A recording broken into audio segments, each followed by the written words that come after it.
File. देखो बेटा आज जो है, आज हम आपको ग्रामर में व्याकरण को क्या बोलते हैं अंग्रेजी में?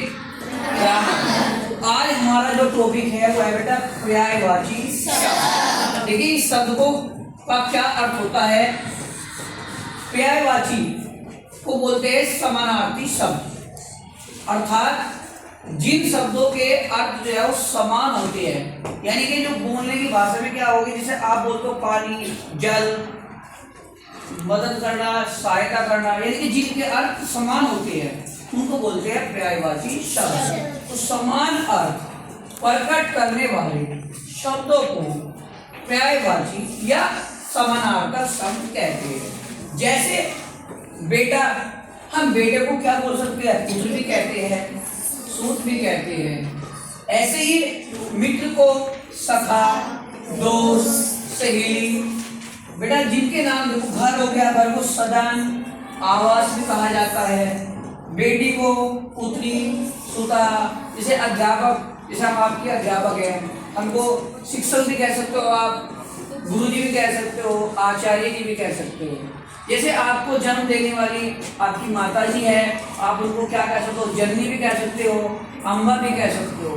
यानी कि जो इस दुनिया में जिनके शब्दों के अर्थ और भी होते हैं,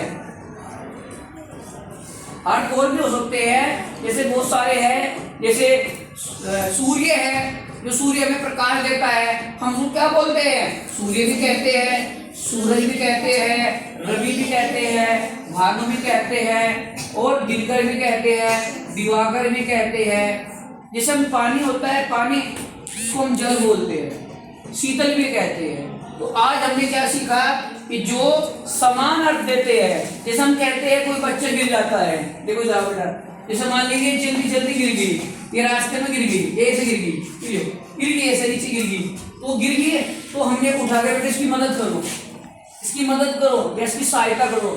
मदद करना और सहायता करना दोनों का अर्थ एक ही होगा। तो ये मदद करना या सहायता करना क्या कहलाएंगे? पर्यायवाची शब्द। ठीक है, क्या कहलाएगा भैया? पर्यायवाची शब्द। तो सब बच्चे बताओ क्या होता है पर्यायवाची?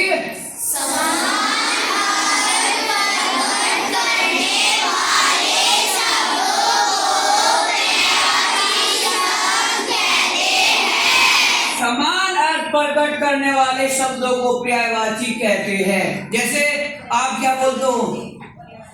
कोई शब्द बोलते हो, उसका बहुत सारे रूप होते हैं। जैसे फूल हो गया तो फूल कह दो, पुष्प, सुमन, है ना। एक शब्दों के बहुत सारे रूप होते हैं बेटा।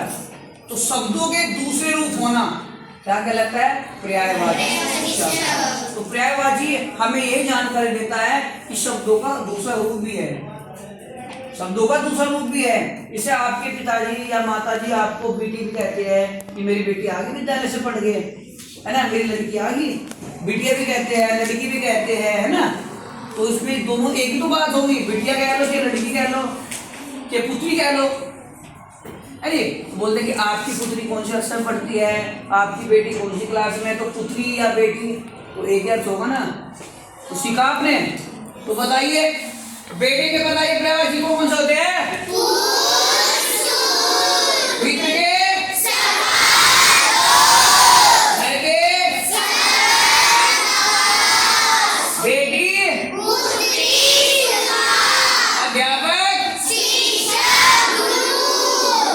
बच्चे समझ आई बात क्या? ठीक है, इधर आ जाओ भाई, बोर्ड पे इधर जाओ, हाइट डाउन। चलिए रुधिका खड़े को बताइए, कैसे बताएगी? यहाँ पे आइए, बोर्ड पर आइए, क्लाइंब हो जाओ इसके लिए। बताओ बेटा कैसे बताओगे? क्या बताया हमने आपको? जोर से बताइए। समान अर्थ प्रकट करने वाले शब्दों को पर्यायवाची या समान शब्द कहते हैं। जैसे ये हमारी क्या होगी? मान लीजिए बिटिया होगी, तो हमसे कहती है हमारी बिटिया भी है, हमारी पुत्री भी है, तो क्या होगा? ये पर्यायवाची। ठीक है, आइए तो बढ़िया।